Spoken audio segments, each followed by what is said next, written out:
Hello everyone, welcome to yours and my favorite part of the week. That's right, it is your online child developmental course, and I'm here to walk you through the hottest topics in activities, media, and the natural world. This lecture is really going to look at the impact of social media, aka being permanently online and having online brain poisoning, the impact of mentorship, the impact of extracurricular activities, sports, in nature, on human development. So let's go ahead and jump right into it. The ways in which young people spend their discretionary time varies between cultures and reflects their cultural values. U.S. Americans, 15-year-olds, spend an average of 6 hours a week on homework. Students in Finland spend less than 3 hours a week on homework, while students in Shanghai spend 14 hours a week on after-school care. Decreased unstructured leisure time is associated with positive cognitive outcomes. Children who partake in more self-directed play, it's associated with higher levels of self-directed executive function, that is, the ability to direct their own thoughts and behaviors to achieve a self-selected goal. And one challenge for parents raising adolescents is allowing for unstructured time while using monitoring to protect from major risk. So we kind of see differences in the cultural values and how, in the specific forms that unstructured time is spent across the world. And we also see historical effects of the amount of discretionary time that children partake in, and specifically looking at the United States. And in fact, what we have is kind of a decline in unstructured leisure time in the US. And this matters because unstructured playtime is associated with a lot of positive developmental outcomes, especially for children. That kind of self-directed play allows for kind of children to engage in kind of self-regulation and kind of self-direction of specific behaviors, which you can imagine there can help generalize to other future real-world skills. So unstructured playtime is actually very valuable for children. Not everything has to be like super structured at all times, and I'll go into more detail in later slides. Even in adolescence, unstructured playtime can be beneficial. However, there are some challenges that adolescents, or I should say parents raising adolescents, should consider, which I talk about far more in my adolescent psychology course, but some of them include kind of negative risk-taking. So maybe just, you can imagine just a whole host of unstructured leisure time. So basically unstructured means it can mean like kind of or maybe an extreme version, it could be completely unmonitored, unregulated time, which maybe whatever you imagine, like a 17-year-old going out and engaging in risky drug use, maybe drunk driving, something along those lines. So these are kind of things that you have to navigate as a parent, as a child gets older and then is kind of presented with new social circumstances wherein children can engage in negative risk-taking. Now, at the same time, it's also unstructured time for adolescents can also be beneficial because this allows the child to kind of navigate in the real world kind of quote-unquote independently, but again, with kind of like monitoring rules and all those kind of things. So that time gives the child kind of more social experience with interacting with the world, kind of developing those social skills, and translating what they learn in kind of the classroom and at home, if it's positive, that is, hopefully to the real world, and then kind of find new means in which to apply those skills that they have learned, hopefully positive. As stated, unstructured playtime has declined in the U.S., and in the U.S., American children today are also less likely to just go out and play than previous generations. Some reasons include parental concern of safety, the amount of time children spend using media, participation in adult organized activities, less open spaces in neighborhoods, and more traffic. 50% of parents of children under 5 reported they're engaged in informal play, while 28% of parents of teens reported that they took part in informal activities in the United States. 22% of parents reported their child spent time hanging out with friends. In 2019, 61% of 6 to 12-year-olds and 58% of 13 to 17-year-olds took part in outdoor recreation at least once during the year. Girls, 56%, are less likely than boys, 67%, to take part in outdoor recreation, but boys' numbers have declined while girls' numbers have increased. So we see unstructured playtime declining, but also we have a specific form here of just kind of going outside, hanging out, playing, whatever. This has declined for a whole host of reasons. Some more specific, kind of to maybe the like direct parenting preferences, but also you can see like big macro changes here, where less open spaces, more traffic. These are big trends that kind of exist within a country or in a state, that through time contribute to basically just less areas wherein children can play or meet up with other children or adolescents, whatever the age group is, youth, just broadly stated, play and again kind of engage in those social skills, build friendships, explore their interests and hobbies, and frankly, just log off the internet. So you're gonna see here. So so right now where we're at is decline in unstructured play, decline in kind of like areas of play that a child can engage with in their neighborhood, while at the same time the amount of children using media, and we're just going to say like the internet broadly stated, increasing. Which in return, because you're kind of losing those opportunities to go outside and you're online, you see that 22% of parents reporting their child spent time hanging out with friends, which is a very, very low number and very concerning number because, as I stated throughout this class, we are a social species and these social bonds are meaningful. And this can create a sense of kind of like isolation and loneliness, which are predictors of kind of like depression and anxiety and kind of, again, kind of just less opportunities to develop those social skills and that sense of competence that is helped develop when children are kind of operating in the real world and engaging in kind of exploration outside. So thus we could see, I would argue that we are seeing kind of cohort effects of kind of like increases of loneliness, isolation, decline in friendship, decline in outside play, while increases in internet use. And we do actually see this in the data where young adults under like 25 years of age kind of reporting basically that they almost spent all their time alone. Because even though you're online, you're effectively just sitting in a room alone. You may be possibly interacting with people by typing, but you're not interacting with someone really face to face. And again, ultimately what you're doing is you're sitting alone in a room for hours a day, inside. As stated, girls are less likely than boys in the U.S. to take part in outdoor recreation for a whole host of gender stereotypical roles of girls, whatever. They shouldn't be roughhousing, and boys will be boys, and they're going to go out there and roll around or whatever, all that kind of classic stuff. But interestingly, we see through time kind of a historical effect, that chrono system, as Bronfman Brenner would say, wherein girls are increasing in outdoor activities while boys are decreasing, which is really not the approach we want. We would rather want both increasing. But really what it looks like, judging on the current trend, is that we're basically hitting a stability point wherein neither boys or girls are spending enough time outside, and boys overall, who used to spend more time outside, declining. So instead of raising everybody up together, we have basically either everyone declining together or boys kind of declining to girls' levels, which were probably too low, associated with kind of gender roles and also kind of the classic kind of underfunding of women's sports that is still predominant today. When children are outdoors in green spaces, they engage in more physical activity, which is associated with reduced levels of obesity. This effect is higher in lower class families. Time spent in nature can also renew attention abilities. Exposure to natural outdoor environments reduces attention deficit symptoms of ADHD. It's also linked to self-discipline. Rural children who experience higher levels of stressor events report lower levels of distress and higher levels of self-worth when they have access to natural environments around their homes.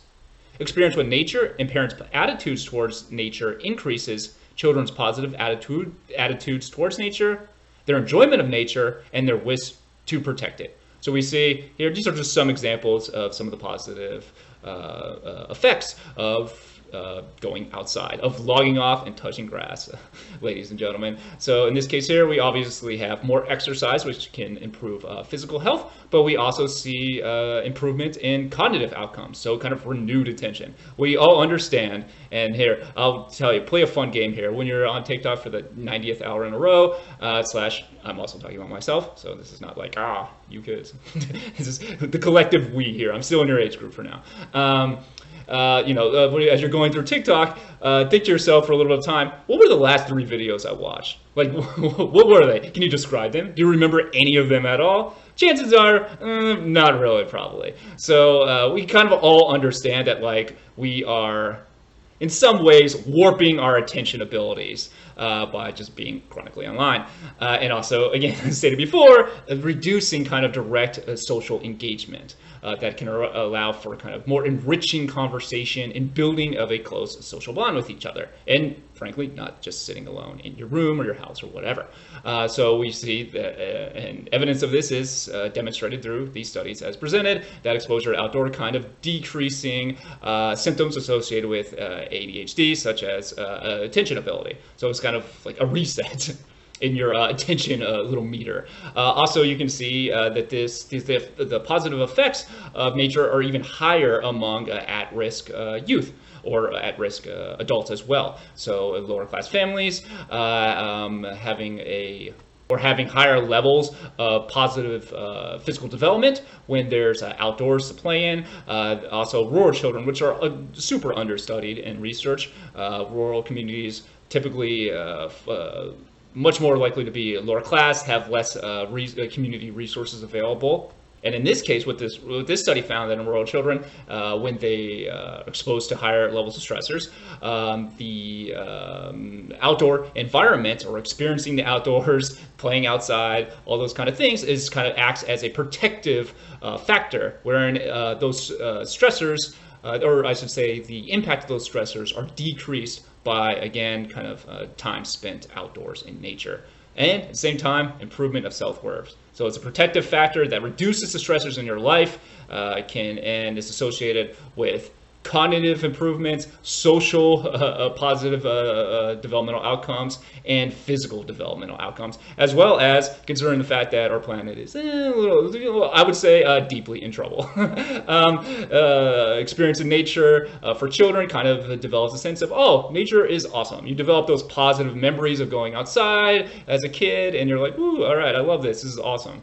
Which feels great. You have a higher sense of fulfillment, happiness, self-worth, and at the same time, maybe you can contribute to not blowing up the planet, which is, frankly, a plus for us.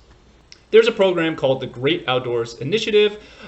This program tries to ensure that all young children or young people have access to outdoor places that are safe, clean, and close to home.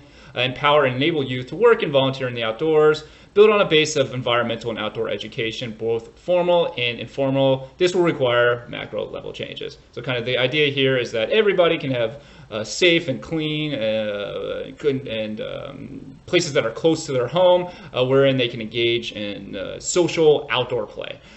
Which is easier said than done. Because as I said before, with all the increased traffic, or I should say an overall decrease in places to play, like just public places at all, is just like declined massively in the U.S. like the last 40 years. So obviously these are reflective of big macro economic, political, cultural shifts and processes, I should say, and thus it's going to be very difficult for just like a group of young people to be like, all right, we're going to fix this independently. This is where, again, humans are impacted by macro factors and chronal system factors, and at the same time, humans can change those macro factors for theoretically a good reason. In this case,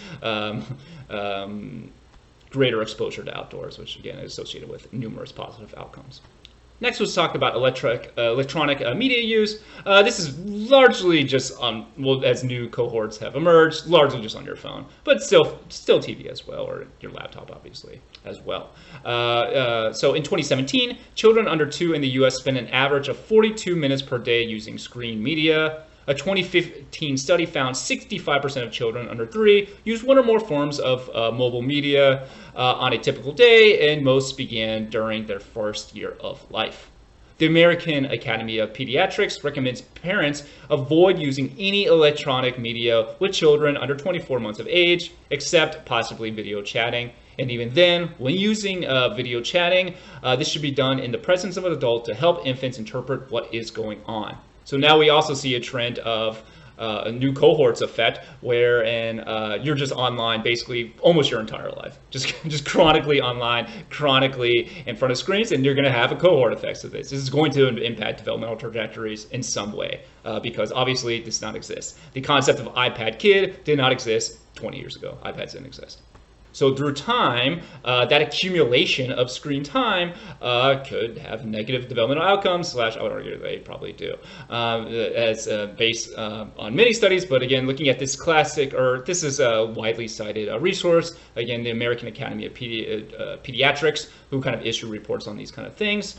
They recommend this is basically zero screen time before 24 months of age. Some of those reasons include is that the child cannot kind of really conceptualize what is going on. It's just like a mass amount of like stimuli. It's like hitting them at all times, which can harm, again, kind of like attention. But also it's kind of taking away from other social opportunities, engaging with a parent one-on-one or another caregiver, engaging with a peer, unstructured playtime, which again, very, very, very important for children to engage in. But like all these things, it's all easier said than done. We all understand that everybody, according to the research in the US, everybody's like stressed out, everybody's super busy, and then it's like, okay, the appeal is obvious. Like, okay, I got to give this kid something to do. Let's give this kid this iPad, and oh, it's a cartoon, so maybe it's educational. Woo, whatever. So thus, like individual parents to kind of like make these kind of big shifts or enact these kind of recommendations is kind of wishful thinking. Just based on the data, we see literally the rates of screen use increasing as more and more data comes out that says, and more recommendations are issued that states, we shouldn't be doing this. So literally an inverse relationship between or negative correlation between what is recommended and what is being done. So this tells us that something larger than like, personal responsibility and choices needs to be done to help parents be able to meet these recommendations, which could include whatever development, for example, referencing back to the previous slides, the development of new green spaces, new public spaces that allow for parents to allow their children to play in, obviously at not like 1 year old, but even with a parent and a child going to a park or something along those lines, or just anywhere that's public. Again, those spaces have declined in the US through time, so there's literally just like less places to go.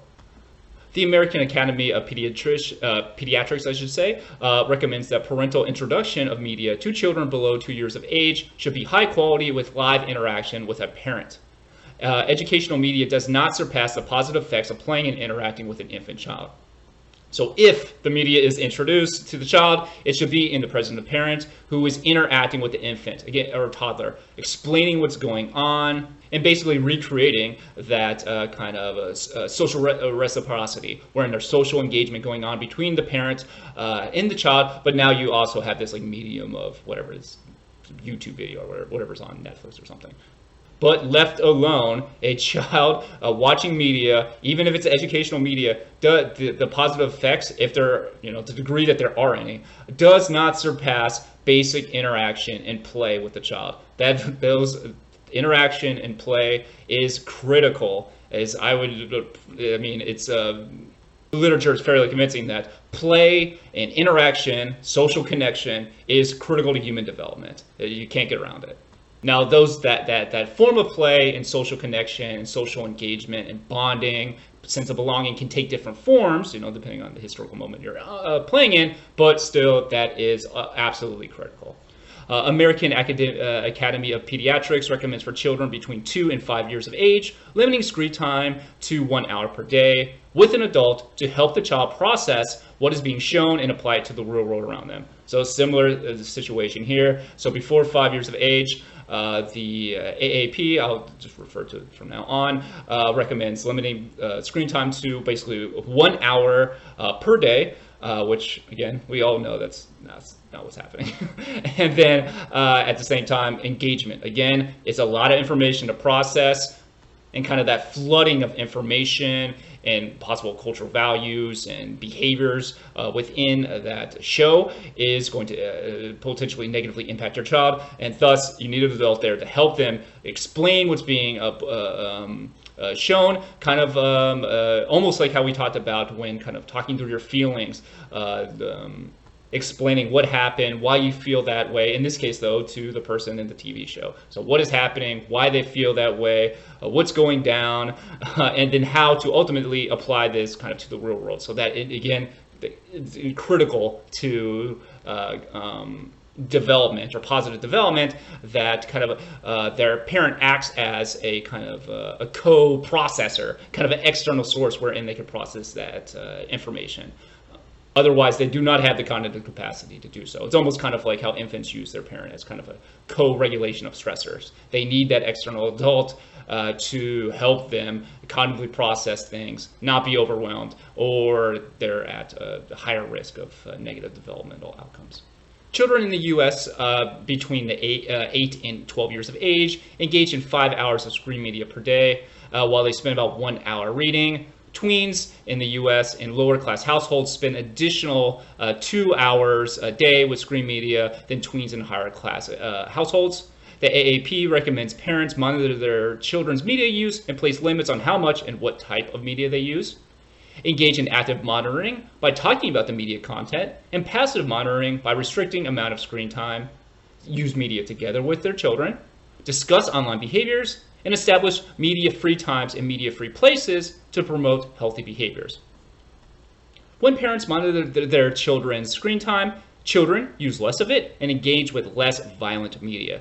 So here, between ages, or children between 8 and 12 years of age, we see basically a 5-to-1 ratio on average of children spending more time with kind of screen media than reading. Activity that's linked to numerous positive developmental outcomes. And we see a greater effect in poor children. So they're spending on average about 7 hours per day on screen time. That is between 8 to 12 years of age. And again, there's a whole host of reasons for this. You're more likely to live in a poorer neighborhood, thus you're going to have kind of just point blank less public areas around you. You'll probably have less transportation to reach areas of your city or a neighboring city that has public areas to play in, maybe safety concerns. You just have less money to buy and invest in kind of cognitive enriching and socially enriching activities in the home, whatever, books, for example, but also whatever, traveling to go to some outdoor place. Typically, these children are not going to be around like great outdoor sceneries, so that's they have kind of less ability to just engage in natural in outdoor play. So whatever negative impacts of screen play is that accumulates through time, children and lower class households are getting more of it. And at this age, the AAP recommends kind of active and passive monitoring. Active, again, kind of taking an active role in a child's life, discussing what's going on in the show, talking about media content, maybe trends in media, but without going into the weird like hysteria that old people do about whatever's going on online, but kind of in a reasonable, rational, legitimate way. And then a big aspect of this is media-free times. So media-free places wherein hopefully you can kind of engage in more social behavior between parents and children, parents or children and extended families, children and other peers, something along those lines. But kind of a place where it's like, hey, we need to have some set of rules where it's get off your phone for a minute, you know. Those kind of hard rules can help set kind of like routines, wherein it just becomes like kind of normative behavior that, okay, yes, you can whatever play on your phone X amount of time or X amount of time, but these times and in these areas, no. Let's focus on like building cohesion, a sense of belonging, and decrease again loneliness and social isolation. And kind of just like dislocation, alienation, all these things are associated with just like being chronically online. And research suggests that when parents engage in these monitoring behaviors, children spend less time using it, and when they use are just online, they're engaging in kind of less harmful media, so like less violent media, less shock videos, for example, and I'm not going to list them, but yes, I did see them all growing up on the internet. So kind of a decrease in the likelihood that a child is going to unsupervised, while using unsupervised or unmonitored online time, watching some gory shock video that then traumatizes that child for X amount of years. Moving on to 12-year-olds, 66% of them in the U.S. Own a smartphone. Almost all teens own or have access to a smartphone, and 50% of teens, or around that like 13 years age, report being online constantly, never logging off. Online, basically 24/7. Teens report 7.5 hours of screen time per day in the U.S., while reporting 1.25 hours of reading per day. 1/3 of teens read for pleasure ever. 1/3 of teens report using their phones in the middle of the night. So you can see as children in the U.S. grow older, they spend more and more on time online, where almost all teens own or have access to a smartphone at this point, and about 50% of them reporting chronically online. And now you're really just kind of like socially isolating yourself again. So we see this combination of, you can see this of lack of outdoor spaces available, so there's kind of even less like opportunities to even engage in outdoor play, even if you really wanted to. Less even, not just even just public spaces, but like malls or whatever. Like as Taylor Swift said, "Meet me at the mall." Yeah, she's referencing a time doesn't exist really that much anymore. Even those areas that are not common spaces or like a public space, like they're private companies, but it was still a place you can all hang out, just go to the mall. Now that place is, malls basically are closing as well. So even those like privatized spaces are closing down, where even, so like, even if you want to hang out, it's like, okay, where are we going to go kind of situation. So that combination, which are reflective of other macro trends, in that case, malls malls were already declining as is, and then COVID happens, boom, there's an example of like a historical factor impacting developmental trajectories. Now there's less public spaces, or that's not a public space, but whatever, an area where the public can meet, and thus a decline in protective factors, a decline in just being outside, a decline of hanging out with your friends at the mall. That's traditionally a rite of passage. And instead, you got to substitute that time. And what are you going to substitute that time with? Being online, which again, you're sitting online at home alone in your room for hours on end. And then we also see a decline where even only 1/3 of teens in the U.S. read for pleasure ever. It's not like all the time, it's just like ever. Do you ever read for pleasure? Only like 66% of teens reporting no. And also this problematic is the 1/3 of U.S. teens reporting they use their phones in the middle of the night. This is problematic because sleep is critical to development. It's associated with numerous developmental outcomes. It's important neurologically. It's associated with all kinds of neurological developmental outcomes, and also linked to educational achievement, willingness to engage in school, and again, others just social connections and social bonds in school. So you can see all these things kind of compiling together, creating a lot of risk factors, which we are going to have to figure out how to navigate as a society. Now, interestingly, television viewing has declined, but online video watching has increased massively. Watching a video on your phone is typically done alone rather than together in front of a larger TV. So we have kind of rates of declining in kind of like people buying cable. I don't have cable. We all understand this. Instead, we have like YouTube, or we're watching Netflix on whatever, our laptop, iPad, phone, whatever.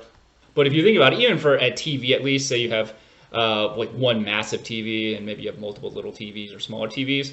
20, 30 years ago, TV, not the greatest outlet of social time, but still, at least in that case, you're in a living room around other people, and you're engaging in some kind of common activity. Versus watching on your phone or more of a mobile device, you're probably, again, in your room alone, watching something that only you are watching.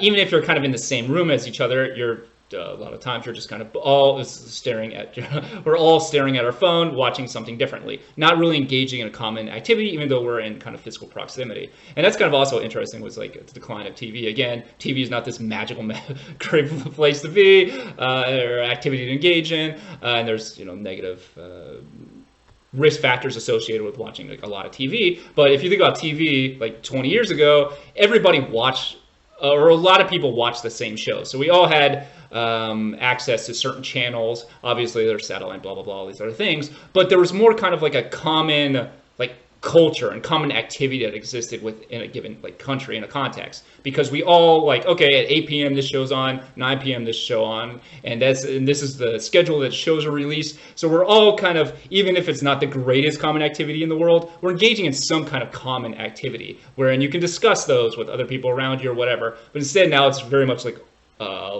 most shows are like on demand. So we're all kind of engaging in different media, not really like a common or like collective like TV watching. So even in the realm of like media use, it's become even more like hyper individualized, hyper isolated, which again could be linked to a decrease in kind of social bonds in the US. Children and teens use more types of electronic devices at once than in previous generations. Multitasking decreases ability to focus intensely and for long periods of time. This is a link to shorter attention spans. So one reason why everyone like under 35 basically now use more electronic devices at one time than other generations is because they didn't exist. Like there's no iPad 40 years ago. So we have just a ton more tech around us at all times. Thus, we just have raw ability, or raw opportunities, I should say, to engage in more kind of multitasking with electrical mobile devices or electronic media. But also, again, those larger trends that I've already explained. So what happens is a lot of times, you put on a TV show and at the same time you're looking at your phone. Hell, maybe you're watching TikToks with audio at the same time, and you're really not even paying attention to the show, and you're really not even paying attention to that much of the TikTok or whatever it is you're scrolling online. It's just kind of like both really like unengaged, kind of just like stimulus like flooding in your face. And what research demonstrates is that this multitasking decreases your ability or attention abilities through time. And this can accumulate through time, which we more or less all anecdotally understand this. And I would also argue, and research supports, is that you're also kind of getting even less fulfillment of your electronic media use. So to the extent that you get some, like watching a TV show and you're like, oh, that is great, what a great time, whatever, I enjoyed it, the TV show at least. Now it's like, because you can't pay it, you're not paying attention to either, you're not really fully digesting any of the electronic media use. So you're getting basically more of it at the same time. And by you, I mean we and me, getting more of it at the same time, but really not even engaging, fully paying attention to any of them. So we're really not getting even like the value of like the enjoyment of watching a show like most people were like 30 years ago.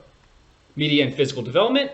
Increased time watching television is associated with less time engaging in physical activities. Increased time watching TV is also associated with more exposure to advertisements promoting high-calorie, low-nutrition foods, increases rates of mindless eating. So obviously you're watching TV and you're not moving. So that's less time to spend outdoors, and we need exercise. Cardiovascular exercise is linked not just to a whole host of physical or positive physical developmental outcomes, but social outcomes and cognitive outcomes. And also disorders. They're linked to physical exercise is linked to a decline in kind of anxiety, depression, and psychological disorders.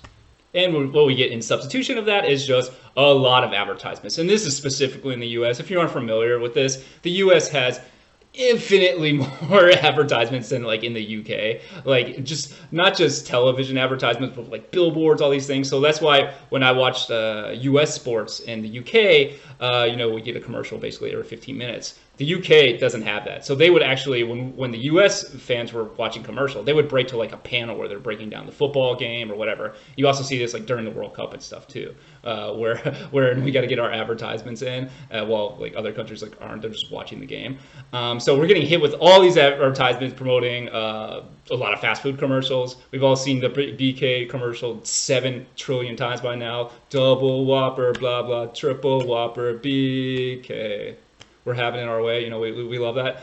So we're getting children exposed to those advertisements for obvious reasons. They're trying to get children like to want to go to BK and have their double, triple Whopper.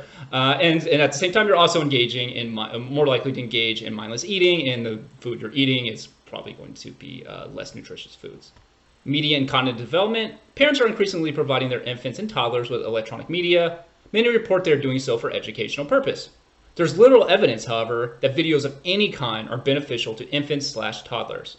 Parents talk less to their children when watching programs. Higher rates of video watching is linked to less language use during video free time.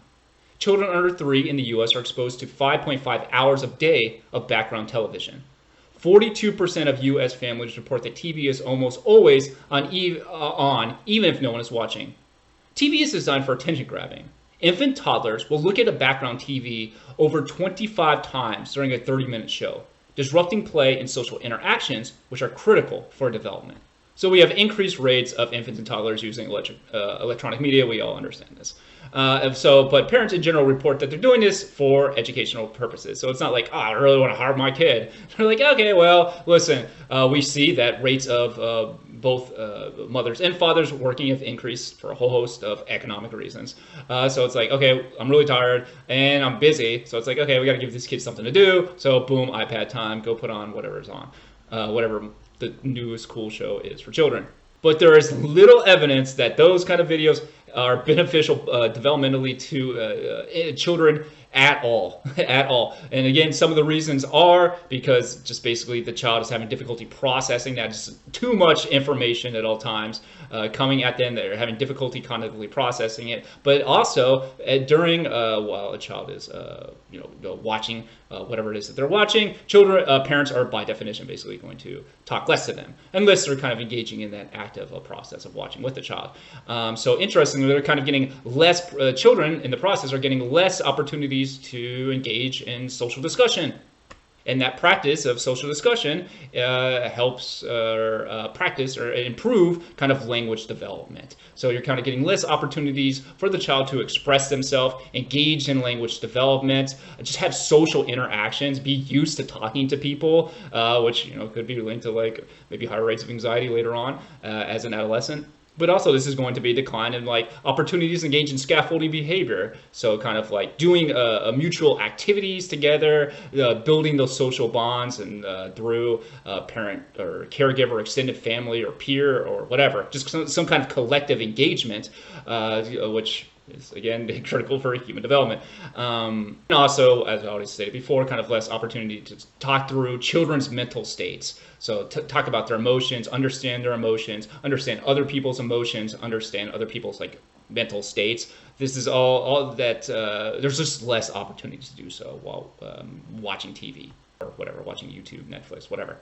But what I find interesting is that this TV always being on in the background. A lot of reasons for this, because one, people, again, super lonely in the U.S. I would argue we're kind of in an age of loneliness, the data suggests, where people have less friendships, less social connections, less time spent outside, and or less just out of your house at all. So just less bonds, more kind of like... I should say substituted for basically just time online. And we have numerous reports that this is associated with all kinds of problematic developmental outcomes. So we have this TV running in the background, and TV, obviously commercials, like they raise the volume on commercials. Everything is designed for attention grabbing. They want you to watch, they want you to buy something, whatever. Now, obviously, it's designed that way, and it's pretty successful. So you can have, what you can do is hook up toddlers to eye tracking technology. So you put some goggles on them, you can see exactly where they're looking when they're engaging in play. And what we see in the study is that in within a 30-minute play period, whatever 30-minute TV show, a child is looking up basically every 1 minute. And this is problematic because even if the child is not directly watching the TV and say they're engaging with a peer or a parent or something like that, this is disrupting that process. This is breaking up that social interactions. It's breaking up like pretend play, for example. You're breaking up like the conversation. You're getting distracted. You can't pay attention to what's actually said to be like in tune with your parent, your caregiver, or your peer, which again is all critical for development, not just socially, but physical and mental health developmental outcomes.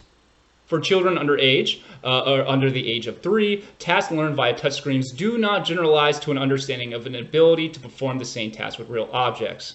Increased touchscreen time is associated with sleep problems and language developmental delays, and sleep, as I've stated, is critical for cognitive development. Unstructured playtime is more valuable for the developing brain than any electronic media exposure. Infants do not need to be entertained at all times.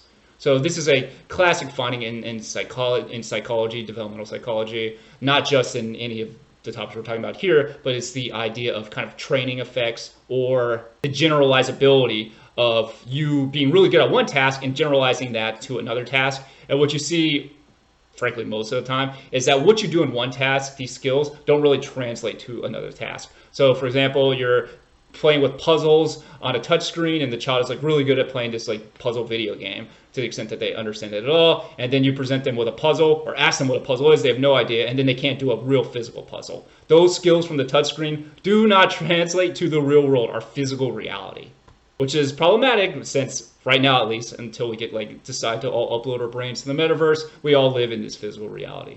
And we've already kind of discussed some of the problematic issues that arise with sleep problems and kind of some possible social mechanisms of language developmental delays. Basically just raw time, less time just engaging with another human.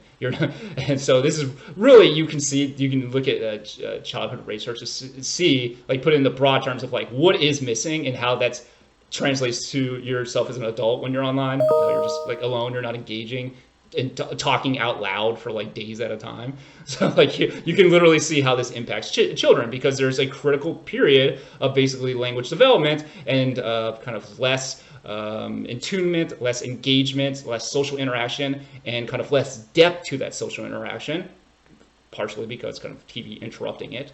It contributes to delays in language development and sleep problems, which again, super critical for a whole host of developmental outcomes, and you can also specifically neurological outcomes. And ultimately, unstructured playtime is more valuable, is more positively, is a stronger predictor of positive developmental outcome than any electronic media exposure. So letting that kid just hang out or engage in some kind of play, whatever action figures or whatever the hell they're playing with, always more valuable, broadly stated, always more valuable than screen time. Because in that case, at least, they're taking initiative. They're an active participant in moving things around them, exploring the world, thinking through self-directed behavior versus kind of passively just receiving stimuli flooding you in the face. Next, educational media. Scoping review by our friends at the AAP found most apps under the educational category have no evidence of efficacy, target only root academic skills, I should say, basically basic skills, and have little input from developmental specialists. The best way for preschool children to learn is through, again, unstructured play, social play, and responsive interaction with adults. So we kind of, so you can open your app store on your phone and then go to educational category, because maybe you're mindful, like, dude, I do know that these apps in this phone situation not great. Let me at least do the best I can. Let's get to educational category and find out some skills that at least this kid's developing something useful. Not ideal, but we're getting something here. Well, research suggests that basically almost none of those apps found in that educational category are effective. They're very basic, and guess what? They're not reaching out to people like me to be like, hey, is this working? No, they're a company trying to sell their app. And what research does look at these apps, they find, again, basically almost no evidence of skill improvement, and the skills that are improved are very basic and don't really translate to the real world. And as stated, and probably say multiple other times, the best way for preschool children is unstructured play or social play, engaging with peers, or responsive interaction with adults. These are the skills that allow for social development, cognitive development, increased rates of sleep, outdoor activities, all these things far and away better than any app that exists. And most apps have no evidence of that is actually beneficial. And so when you see and I should say it's not just apps, but even before really apps happen, there was all these programs of baby Einstein, your kid's gonna be a genius if they watch these DVDs. Again, basically zero evidence that this is effective. Does not work like that. I've actually worked with researchers at University of Florida who've kind of also done research on this and have found similar conclusions. Moving on to entertainment media. Entertainment media, which is the majority of viewing, or the majority of the type of media viewed by school-age children, has a negative effect on cognitive development. The earlier they engage with entertainment media, the larger the effect. There's a link between media use and lower academic performance. 25% of teens in 2019 reported they have the TV on, text, and or uses social media while doing homework. I would suspect that number to be higher now. The majority of teens report that there are no developmental effects associated with this form of multitasking, which is incorrect. This can also be linked to lower attention spans. So kind of our first bullet points are basically already covered here. And here we basically see the earlier the larger effects, we're kind of getting a dosage effect. So basically you're getting a more acute, the earlier you start kind of using entertainment media or just like screen time in general, you're going to have, by definition, a larger accumulation of screen time than your other peers. Thus, you're getting that dosage effect. But not only that, the earlier you start, the more time the earlier you start, the more kind of sensitive periods of development you're running into, wherein you want more of that social interaction, that more interactive play, that more attunement, working on those language skills, and instead you have kind of screen time. So basically, the earlier you start that process, the more it's kind of interfering or impact, or there's going to be a larger effect, because during sensitive periods, it's kind of like your brain is like extra plastic during that time. It's super sensitive to environmental inputs.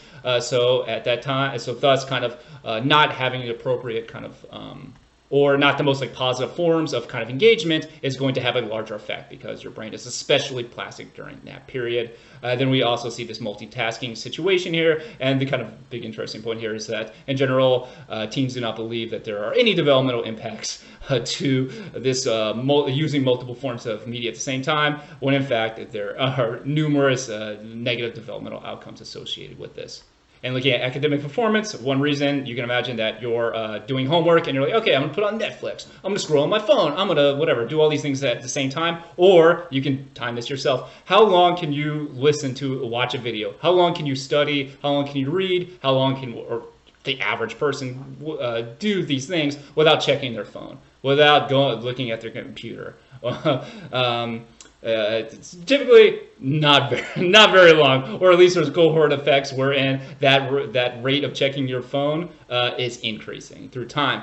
So you have that as kind of distractions, and again, not allowing you to properly digest the kind of material you're working with and engage with it in kind of more dynamic ways. And also the link between media use and lower academic performance can also be because if you're online all the time, again, you're alone. You're not developing, you have less opportunities to develop close friendships in person with somebody. And thus, maybe you have a kind of a lower sense of belonging at the school because when you're alone, and say hypothetically alone, have less kind of peer interaction, less friends. And now it's like, I don't really give a shit about school. I don't want to deal with this. I feel like crap. I just want to just whatever. I'm online, whatever. So that sense of, and research suggests that sense of belonging and that sense of connection to the school is predictive of academic performance. So it's not just you're being distracted while doing homework, but also kind of possibly you're due to those loss of like optimal kind of social connections, those social bonds, that makes you kind of less committed to the school. And then it's like, whatever, I don't care. It's not going to affect me. I don't care about any of these people. They don't care about me. So whatever, I'm not going to try. Thus, your academic performance declines because you're kind of declining in kind of motivation for academic achievement. Aggression. AAP concluded that media violence can contribute to aggressive behavior, desensitization of violence, nightmares, a fear of being harmed. Virtual violence was added in 2016 to the AAP recommendations, or conclusions, I should say. Violent video games increase aggressive tendencies more than TV because players are acting out violence rather than viewing it. This effect is stronger when players identify with violent characters in the TV show or video game. Parents can limit the negative impacts of violence in TV and games by talking to children about what they are watching, setting limits on how much / what the child watches, and playing games together while discussing the content. All right, so One interesting finding is this desensitization of violence. So kind of as exposure to media violence increases, you kind of just become desensitized to it. Not necessarily that you're even going to engage in it, but it's like, the world's violent, I don't care. So you basically develop, this is linked, this desensitization of violence is linked to less empathy and less sympathy for kind of as reasons I just stated. Like, you don't really care, that's the state of the world, I don't care about anybody else, like whatever. And this kind of almost like a nihilistic antisocial view is going to be associated with numerous negative developmental outcomes. You can also see nightmares. So now maybe a child is afraid to sleep, or it does go to sleep and wakes in the middle of the night. They're unable to go back to sleep, and then you're interfering with sleep, which is linked to numerous positive developmental outcomes. We have different, interestingly, kind of differing effects or a greater effect when playing violent video games and identifying as the violent character, because basically you're saying, oh, that's me. That person is appropriate. Engaging in that violence is appropriate. That's the way I am going to act theoretically in the real world. So it's not just even you're just watching, but in that case now you're like, no, this is just, and I am this person, and this is the way that I should operate in the real world. Maybe not to the same extreme extent, but maybe kind of relational aggression, stuff like that. And like all media use, that you can decrease the negative impacts of violence on TV and games by talking to the child about the game, breaking down what's going on, how this content applies to the real world, setting limits on how much video games they can play. So the more screen time video game play that's going on, the greater the effects are. And you can, again, combine these. So say, for example, you're playing just all day violent video games, and at the same time, again, you're playing alone, you have less pure interaction, less social bonds to the physical world around you, which makes you more lonely, maybe more depressed or more depressive symptoms, and now you want to spend even more on time online. And then you're thinking, oh wait, look at this violent character. This dude knows about my pain, my loneliness, because loneliness is pain. Isolation is pain. We're a social species. That sense of belonging is pain, or the lack of sense of belonging is pain. So now all of a sudden maybe you're like, oh no, wait, this violence is more appropriate, kind of thing. So you're getting this like multiple effects of social isolation and substituting positive social experiences just for video games, and then specifically in this case, just violence. However, we do have some positive programming, and this has been found to be linked to children's post-social behavior. Shows which promote cooperation, helping, looking ahead before making decisions, and nonviolent conflict resolution. This is defined as positive programming. This has been linked to sharing, helping, cooperation, empathy, learning emotional and social skills. Some examples include Mr. Rogers and Daniel's Tiger's Neighborhood. As an anecdote, I worked substituted at this one school, and they would play the same damn Daniel Tigers episode every freaking day. So I've seen this one Daniel Tigers episode 70 times. However, children still have a hard time understanding the show as it is written. It can be difficult for children to follow along with the program and connecting earlier aggression in a show to later non-aggressive conflict resolution. Left alone, children are at risk of moderating the aggressive show. So you can imagine a show wherein there's some kind of like controversy, some kind of bullying, I don't know, whatever, some kind of relational aggression or maybe more direct violence. And at the end, there's some kind of conflict resolution. They're like, oh, I shouldn't have done that or whatever. We've now found a new cooperative way to figure this out. And so you have this like narrative arc, right? Well, children have one issue with this, even if it's written that way, is that children have a difficult time of understanding what the hell is going on and processing all that information. So what they're going to get is kind of sets of dislocated information while not really piecing it together. So basically, they're seeing like, oh, this non-aggressive thing happened, this aggressive thing happened. I don't know how these two things are connected. And this puts the child at greater risk of just modeling the aggressive behavior shown. So for all these things, I don't care what program it's on, it's parent involvement, breaking interaction are always going to link to either less negative developmental outcomes, and to an extent that these kind of very empathetic shows like Mr. Rogers and Daniel's Tiger's Neighborhoods, the potential positive effects associated with them are most likely to manifest themselves or emerge in the presence of kind of an interactive approach with other adults. Self-concept. Media portrayal of gender norms and expectations in a stereotypical way can influence how adolescents view themselves. Racial minority characters are frequently shown as criminals, sex objects, and people of lower status. U.S. minorities consume more media than non-minorities, so this effect can be heightened through multiple pathways. As children age, and with theoretical increases in critical thinking and social perspective taking, they become more protective against negative effects of stereotypical portrayals. So there's a lot of great research on this, and it's a kind of little bit, but still definitely still present, wherein racial minorities are more likely to be exposed in negative ways. Same thing with like women. So then you kind of have an increase of more screen time, of more TV time watch or whatever, more program watching. It doesn't have to be on the TV.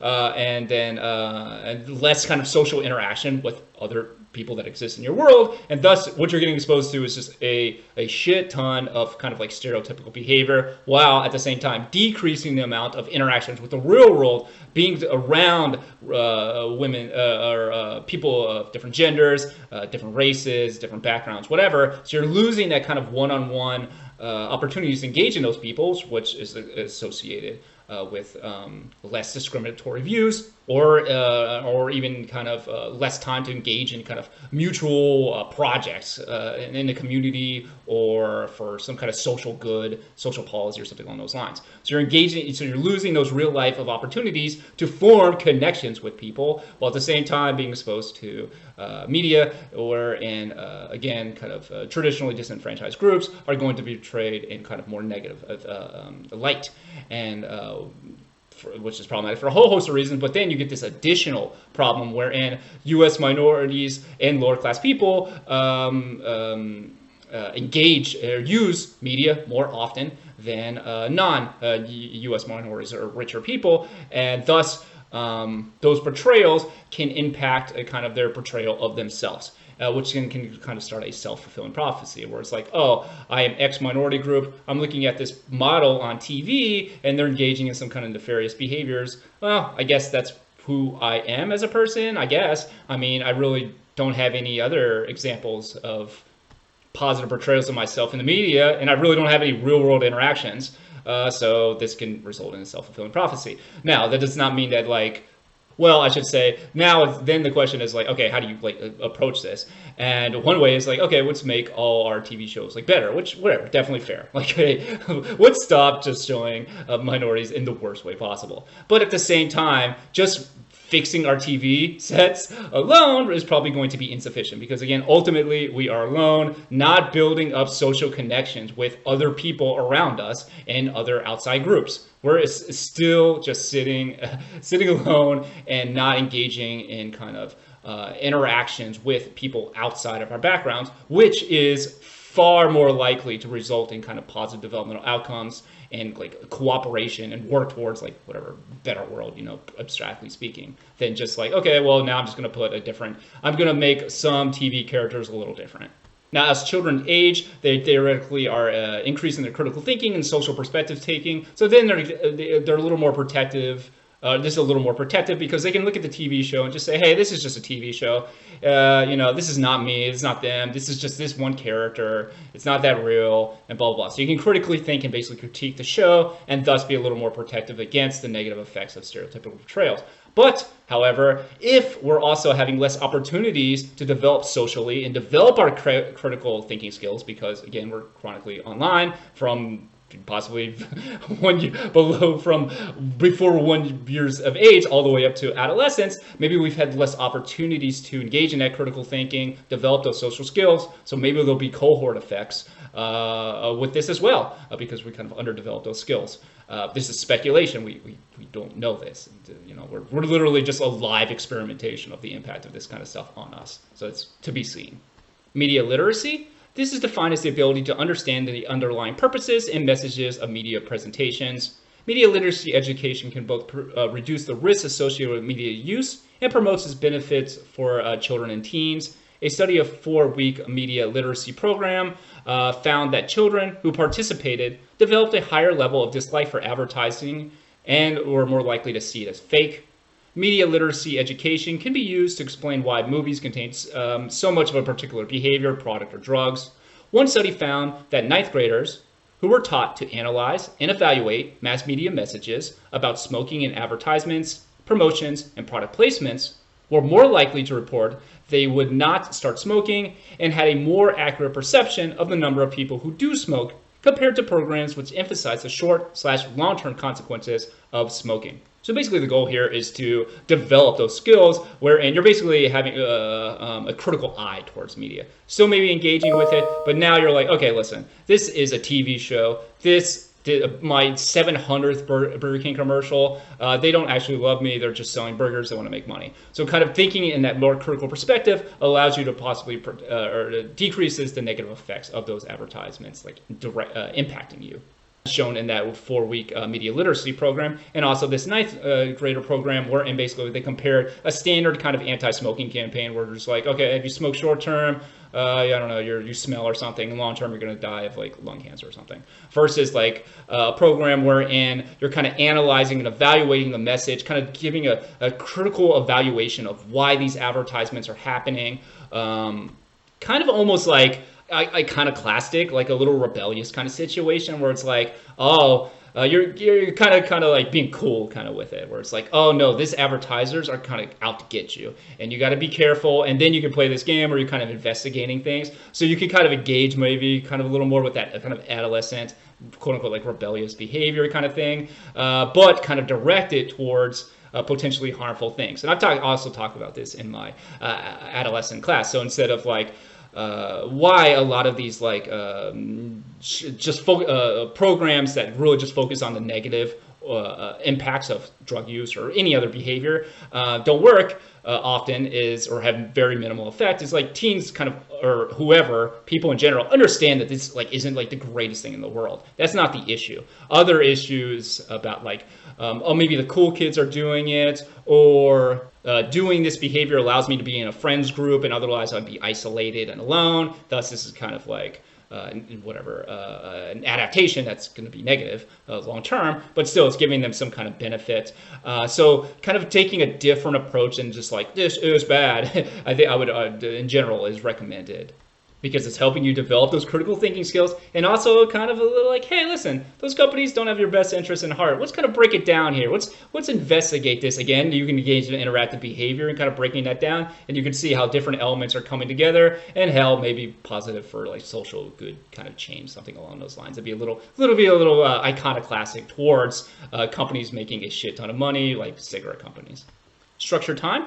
Extracurricular activities can be positive experiences for children because if children can pursue things that interest them, acquire skills, interact with helpful adults, and make new friends. And we love our friends. So extracurricular activities, especially for at-risk children, keep children on like campus. They keep them in the school. They keep them engaged. Give them a sense of belonging. Again, develop social bonds between people within the school that gives them maybe more positive youth or positive interactions. So maybe their peer is more committed to school, and then the at-risk kid is like, oh, okay, well, my friend who likes me is involved in school. Maybe I'll get involved in school, or more involved in school as well. It also, so you have kind of like, you're building, again, social connections to peers. You're building social connections to adults, to teachers, coaches, whoever is involved in these various clubs, bands, theater, sports, whatever, all these things.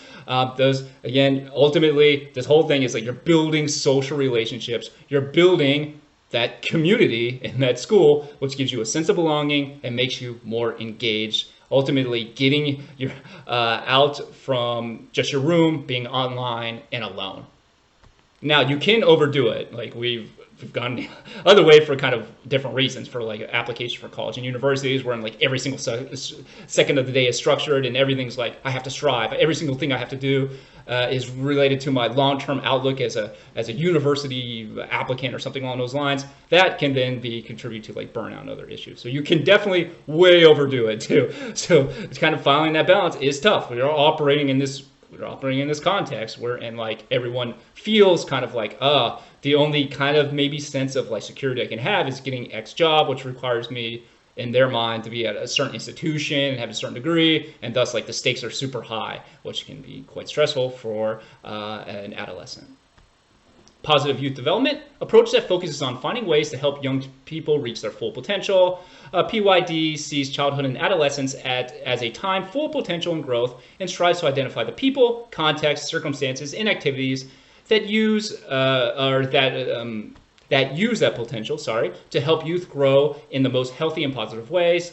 Goals for positive youth development include increased competence, confidence, connection, belonging, empathy, care/compassion, and character. So kind of the goal here is to identify people in context and circumstances where we can put people, children, adolescents, adults for that matter, but we're talking youth development, so youth in this case, in context and activities that allow them to develop optimally, build that competence, build those social connections, that belonging, decrease that loneliness, anxiety related to just if you're alone and you feel like you have to face the entire world by yourself and every decision is like hyper matters, that's going to be an anxious situation. Could be correlated with rates of anxiety today, while at the same time also building like care and compassion for each other, which again probably beneficial to yourself, your whatever your collective is, and also like the world at large. So once again, you can see how those Bronfenbrenner, all those systems coming together, and here we have this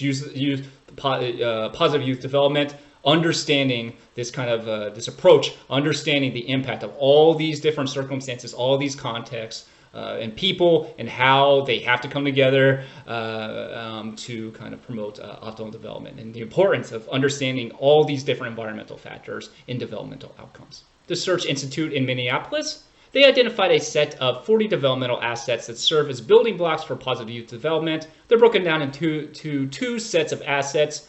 External supports opportunities and relationships young people need across all aspects of their lives. Some of these include positive family communication, other adult relationships, caring neighborhood. Internal assets, skills, commitments, values. They need to make good choices, take responsibility, be independent, again, culturally relevant, depending on the culture, and fulfilled. Some specifics include achievement motivation, reading for pleasure, and bonding to school. Characteristics of a successful program include positive interaction with an adult that continues for at least 1 year, development of real-world life skills, involvement in and leadership of activities valued by the child's community. So the University of Minneapolis has a great developmental psych program. There's a lot of good stuff coming out of this.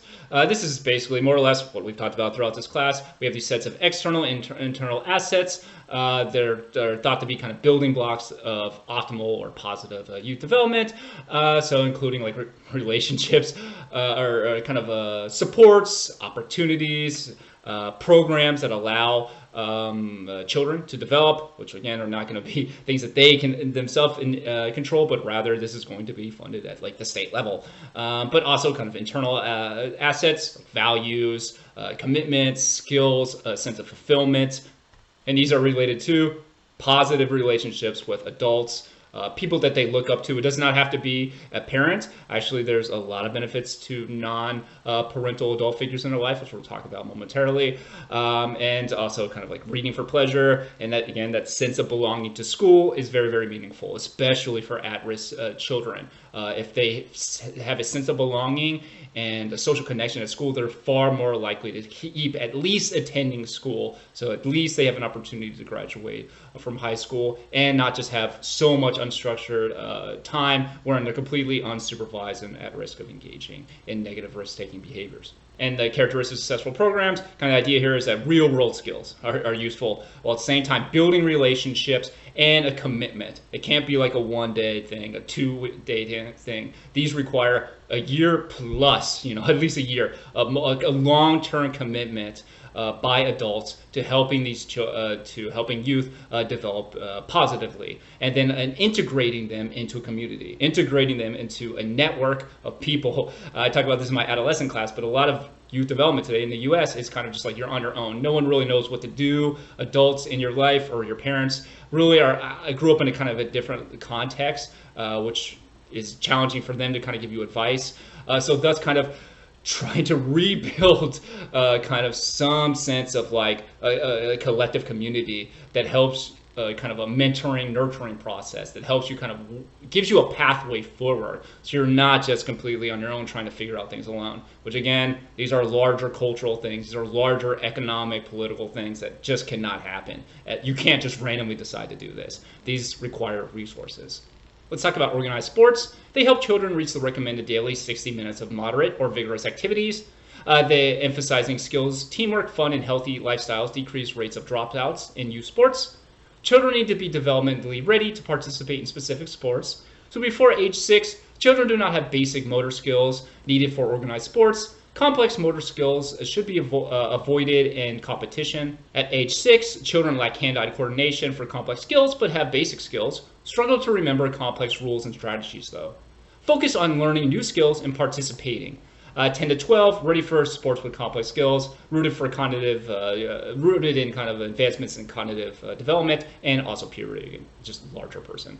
So sports help you exercise, which is good for you. Also, sports that emphasize skills and teamwork and fun and healthy lifestyles. Those emphasizing, or those factors that are emphasized, makes it less likely for children to not drop out and thus keep getting those positive associations associated with organized sports: social, physical, cognitive.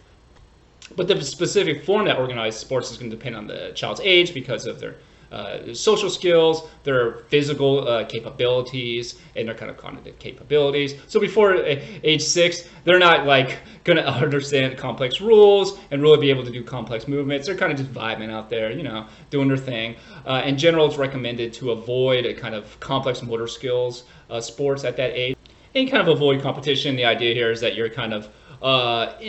just kind of developing social skills. Well, one, you're outside, which is lovely, but also you're kind of working with your peers, even if you're not like fully understand what's going on. You're interacting with peers, you're around other people, and you don't want to immediately be like, okay, that other child is your enemy. No, you're trying to just allow the child to kind of interact in positive ways in this kind of context, and also kind of within a semi-cooperative environment, to the extent that they can fully understand it. And then once you hit 6, they develop a little more basic skills, but still kind of lack hand-eye coordination and really can't understand like super complex rules. So in this case here, now you can really focus on developing specific skill sets and just kind of being engaged. Keep that motivation high and work on physical skills, but again, also keep continuing to develop those social skills, that sense of cooperation, the understanding of other people, give and take, those kind of things. And then by 10 and 12, now the children are ready for more complex sports due to kind of advancement of puberty and kind of the onset of puberty, I should say, and then the advancement of cognitive skills, which allows them to understand more complex strategies and tactics and thus can perform and participate in more complex sports. Specialization with a single sport early in life is associated with more injuries during the young person's athletic career. Overuse injuries are common and burnout can develop. It's recommended to start with a generalized participation and, if appropriate, more specialized focus in adolescence. So kind of the idea is that you're kind of overusing specific muscles over and over again, which can contribute to injuries in youth athletes, and then kind of like burnout, just like, oh, this is all I gotta do, and you're kind of losing that kind of like joy and interest in the sport because it becomes more of like a grind or a responsibility than something that you just kind of enjoy. Sports safety: 3.5 million children under the age of 14 experience medical treatment for sports injuries in the U.S. per year. Pressure to keep playing while injured: 1/3 of children believe they should play while injured. Half of coaches report they feel pressured by parents to play injured players. Reducing the risk of injury when children are playing sports. So injuries are problematic, and depending on what specific sport you're playing, there could be different types of injuries that emerge, and we'll talk about concussions momentarily. But one interesting thing here is that 1/3 of children believe they should play while injured, while half of the coaches report they feel pressured. So it's not just the coaches who are like, oh, I got to play this injured 12-year-old because, I don't know, that teach them a sense of duty or toughen it out or something along those lines.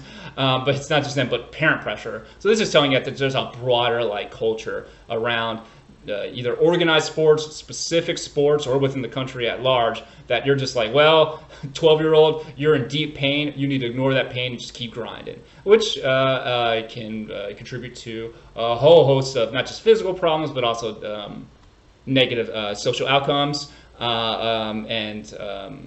As maybe peer pressure can develop, wherein children kind of internalize those values and they look at their teammate who maybe have a different viewpoint on playing to injury, and then that kid will get like bullied or something along those lines for not playing injured. You can imagine like questioning their manhood or something along those lines, or just general interpersonal aggression for both boys and girls.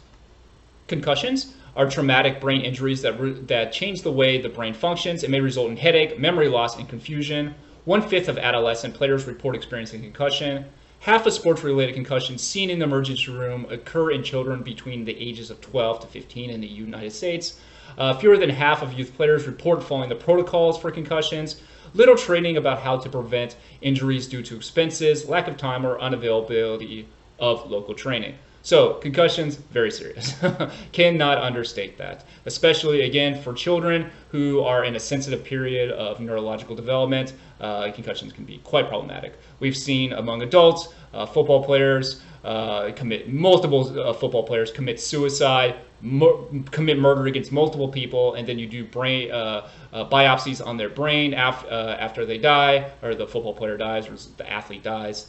And they have neurological capabilities of someone with like dementia, or like a very small child, just a severe amount of brain damage, which causes a whole host of suffering throughout their life to themselves, and then ultimately potentially to other people. And the effects of concussions, they compile. So the more concussions you have, the greater risk you have of negative outcomes to yourself and other people. There's great researchers out that exist in the U.S. that work with athletes. Athletes literally donate their brains to the scientists because they understand that they're massively suffering. So after they die, they donate their brains to science, and they've been examined. And the rates of brain abnormalities and damage found in these professional athletes are just staggering. The rates are incredibly high, and thus related to the suffering that they experience, often again resulting in suicide and or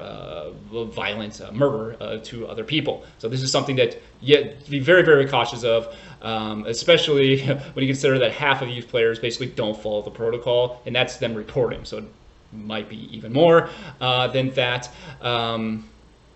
Some reasons include, and these are some, lack of it's expensive to kind of deal with concussions, lack of time, lack of training, lack of knowledge of the severity of concussions. But at the same time, you do have that culture of like, yeah, get back out there, like whatever, it's just not a big deal. Go out there and compete again kind of situation. And that places these children in a lot of risk, which raises kind of ethical concerns about certain organized sports.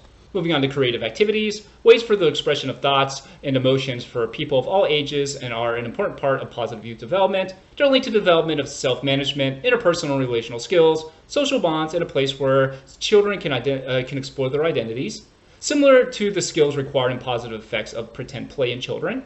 Creating creative programs can bring students together by pursuing a common goal, helps build strong bonds and positive group identities. So like sports are really kind of like an extension of kind of humans need to play. Play is critical part of development. We see kind of creativity is kind of an extension of almost like pretend play. So just kind of in a more adult-like form or adolescent form. And in this case, we see, again, kind of classic situations here, working on our relational skills, our interpersonal skills, building those social bonds and connection, and bringing adolescents together in kind of collective way to build kind of collective bond and work towards a collective project. You have a project you're working together to achieve, and through that process of working to achieve a goal together, you can develop basically a sense of solidarity with your peers, in which hopefully your peers will include hopefully some collection of people outside of your background, and thus taking kind of those real world opportunities to develop pro-social skills, which are positively associated with, the quote-unquote like independent self kind of outcomes, but also at large, like the world around you. The role and importance of non-parental adults. Young people's connections with adults who promote growth is an essential aspect of positive youth development. Mentors is defined as non-parental adults who have a trusting emotional relationship with a young person and offer guidance intended to promote the young person's positive development. Natural mentor, these are mentors who become involved with a child spontaneously. These non-parental adults, and specifically mentors, are associated with higher levels of educational attainment, and academic motivation, greater resilience to discrimination, lower levels of anxiety/depression, more positive self-concepts. Teens who already have many resources are more likely to have a natural mentor than are teens without those resources. However, higher risk children who develop strong mentorship relationships with an adult are more likely to have positive effects of mentorships. So mentorships, again, kind of really not, have kind of declined through time as we've become more kind of like isolated and independent in the U.S. This has happened in the last 50 years. The mentorships in that context have kind of like declined. But mentorships and just relationships with non-parental adults is important. Theoretically, these are, of course, assuming they are positive non-parental adults, it's a positive person, and they're engaging in kind of positive interaction. This is linked with numerous positive outcomes. You have now a strong connection to someone that you trust, that you know has experience, that has some level of wisdom, who has come before you and can help you work through life shifts that occur, transitions in life or life's challenges. Just having someone that you can depend on, bounce ideas off of in kind of an unconditional way, and who has your best interests in heart is obviously going to be linked to numerous positive developmental outcomes as indicated here. And not only that, but among children who are at higher risk, higher risk children, those mentorships that are positive have even a stronger effect, because now they probably have less resources overall, so less protective resources. Now they finally get, I'll just say one super high quality mentorship, protective factor in their life, which is a game changer for many youths. Now, it's not the end-all be-all. They're still going to exist in conditions of instability, but it increases the odds of positive developmental outcomes in that at-risk child. Athletic coaches can act as mentors. For many young people, their coach becomes one of the more important non-parental adults in their lives, or the most. Many coaches lack experience working with children and may not have a good understanding of child development. About 1/5 of coaches have received mentorship training. Trained coaches in mentorship are more likely to have youth stay involved in sports. Mastery approach to coaching programs. Best way to maximize performance, this program argued, is by creating an environment in which athletes are having fun, are highly motivated, trying to improve, giving maximal effort, and having good relationship with adults. This creates a strong social bond wherein youth want to listen and learn. So in case of athletic coaches, they're a great opportunity to engage in mentorship. But it's not easy, and it takes a lot of commitment. Thus, training can be quite helpful.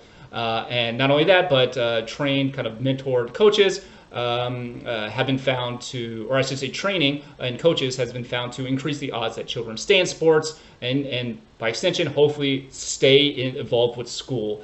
Stay connected to the school, community, other adults, and thus kind of increase the likelihood of maintaining attendance and achievement and bonds between adults and other, hopefully, positive peers. Thus, this kind of mastery approach is basically arguing that coaches and kind of just the environment in general should work to create conditions in which players or students, youth are looking to improve skills. They're motivated. They understand that the adults in their life want what's best for them, not just like grind for the good of that coach's career or whatever, but connection between the adult and the child or the youth, whatever, wherein fun is emphasized, but at the same time, an effort to improve specific skills.